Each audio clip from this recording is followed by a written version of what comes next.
Last వీడియోకి continuation ఇది. నన్ను కాశ్మీర్ మెయిన్ మార్కెట్లో విడిచిపెట్టేసి ఏదో ఐటమ్స్ తెస్తాను వెళ్ళారు. ఇక్కడలాగా ఎప్పుడంటే అప్పుడు బయటికి వెళ్ళడం ఉండదు. ఒకసారి లోపలికి వెళ్ళామంటే మళ్ళీ లీవ్కి వచ్చినప్పుడే చాలా స్ట్రిక్ట్గా ఉంటుంది. అప్పటికే సగం ప్రాణాలతో కొట్టుమిట్టాడుతున్న నాకు మళ్ళీ ట్విస్ట్ ఎదురైంది.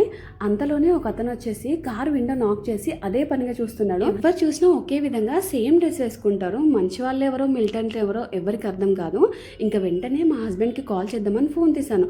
అప్పటికే నేను మర్చిపోయాను జమ్మూ అండ్ కాశ్మీర్కి వెళ్తే మన నెట్వర్క్ ఏది వర్క్ చేయదని చెప్పి. అందులో ఏముంది అంత భయపడడానికి, నిన్నేమైనా చేస్తారా అంటే నన్ను ఏం చేస్తారన్నది కాకపోయినా ఆ ఏరియాలో చాలా ఇన్సిడెంట్స్ జరిగాయి. న్యూస్లో కూడా చాలాసార్లు చూశాను. అండ్ నేను బొట్టు పెట్టుకొని ఉన్న మెయిన్ రీజన్ వచ్చేసి ఇదే. ఆ ఫోటో వచ్చేసి నేను లాస్ట్లో ట్యాగ్ చేస్తాను. ఏం చేయలేని సిచ్యువేషన్ అది. కారు దిగి బయటికి వెళ్ళలేను, అలాగే కాల్ కూడా చేయలేను. ఇంకా అయిపోయింది, ఈ రోజే నా లాస్ట్ డే అనుకున్నా. అంతలోనే దేవుళ్ళలాగా ఆర్మీ కాన్వే వచ్చింది. ఇంకా ఆ కాన్వే రాగానే ఆ పర్సన్ అక్కడ నుండి జంప్ అయిపోయాడు. శ్రీనగర్లో 24 hours ఆర్మీ కాన్వే అనేది తిరుగుతుంది.